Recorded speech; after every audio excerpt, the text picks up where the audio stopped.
एक प्रश्न बार बार लोग करते हैं कि क्या सूतक के समय शास्त्रों का अध्ययन किया जाना चाहिए या नहीं। जैसा कि मैंने पिछले वीडियो में बताया था कि सूतक 3 प्रकार के होते हैं। पहला बच्चे के जन्म के समय लगने वाला सूतक, दूसरा किसी की मृत्यु से लगने वाला सूतक और तीसरा चंद्र और सूर्य ग्रहण से होने वाला सूतक। जानकारी प्रचार प्रसार से बढ़ती है, इसलिए वीडियो को शेयर और लाइक जरूर करें। साथ ही इस तरह की ज्ञानवर्धक जानकारी पहले प्राप्त करने के लिए चैनल को सब्सक्राइब कर बेल आइकन को दबाकर सभी या ऑल पर सेट कर लें, जिससे आपको नए वीडियो की जानकारी मिल जाए।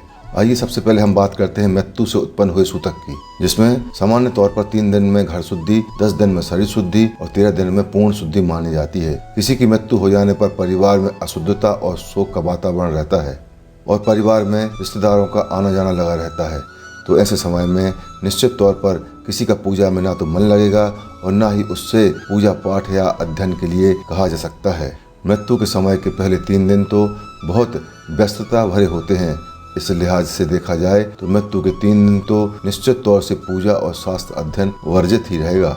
यहाँ एक बात और विचारनी है कि यदि मृतक युवा है तो उसकी पत्नी हो, युवा बेटे की माता हो या फिर कोई और हो जिसके प्रति किसी व्यक्ति की घोर आसक्ति हो, तो ऐसा व्यक्ति 13 दिन क्या वह तो सालों तक सूतक से बाहर नहीं निकल सकता है। ऐसे किसी व्यक्ति से पूजा या शास्त्र अध्ययन की बात कही जाए तब भी वह नहीं मानेगा। सूतक के लिए जो 13 दिन का समय रखा गया है वह वास्तव में मृतक के स्वजन और परिवार के सदस्यों को घोर दुख से बाहर निकालने के लिए रखा गया है।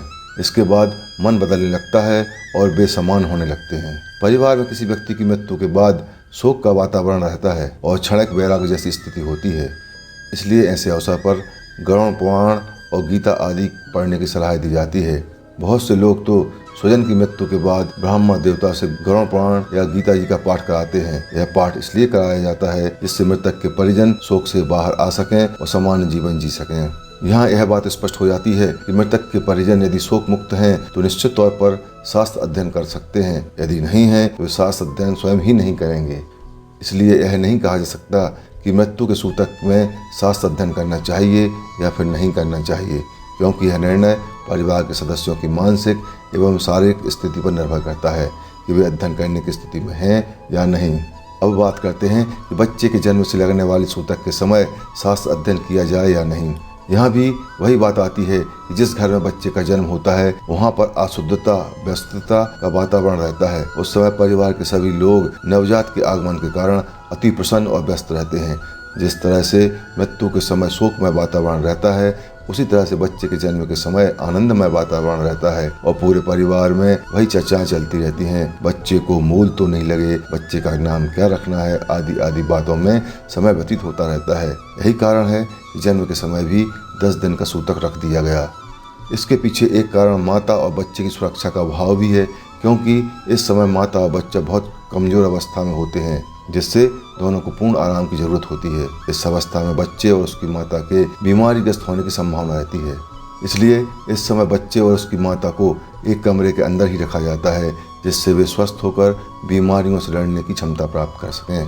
अब शास्त्र अध्ययन की बात करें तो जो बात मृत्यु के सूतक के समय लागू होती है वही बात जन्म से लगने वाले सूतक में भी लागू होती है। यदि जच्चा बच्चा के परिजन शास्त्र पढ़ने की स्थिति में हैं तो जरूर शास्त्र को अध्ययन कर सकते हैं। इस अवसर पर रामचरितमानस और श्रीमद् भागवत पुराण से राम जन्म और कृष्ण जन्म के प्रसंग का अध्ययन या फिर जो भी अध्ययन करना चाहें वे कर सकते हैं। प्रसूता से यह उम्मीद नहीं की जा सकती है, क्योंकि वह मानसिक और शारीरिक रूप से इस स्थिति में नहीं होती है। अब बात कर लेते हैं सूर्य और चंद्र ग्रहण के सूतक की। ऐसा माना जाता है कि यह समय सूर्य और चंद्र के लिए कष्ट का होता है। उनके इस कष्ट का प्रभाव समस्त जीव जंतुओं पर भी पड़ता है। इससे मानव मात्र दुखी तो नहीं होता है, क्योंकि उसे इस बात की अनुभूति नहीं होती है, लेकिन यह सच है कि कहीं न कहीं प्रत्यक्ष या अप्रत्यक्ष रूप से इसका प्रभाव हम सब पर भी पड़ता है। यहाँ हम बात करें ग्रहण के सूतक में शास्त्र अध्ययन की, तो निश्चित तौर पर कहा जा सकता है कि इस समय शास्त्रों का अध्ययन और ध्यान जप आदि जरूर करना चाहिए, जिससे कहीं न कहीं हमारा और मानव जाति का कल्याण ही होगा। निष्कर्ष के रूप में यह कहा जा सकता है कि तीनों सूतक में शास्त्र अध्ययन वर्जित नहीं है, बशर्ते कि आप मानसिक और शारीरिक रूप से शास्त्र अध्ययन करने की स्थिति में हों। ग्रहण के सूतक में तो अनिवार्य रूप से शास्त्र अध्ययन, जप अथवा भगवान नाम का कीर्तन अवश्य करना चाहिए। बस आज के लिए इतना ही। अगली बार पुनः मिलेंगे किसी नई जानकारी के साथ। तब तक के लिए नमस्कार।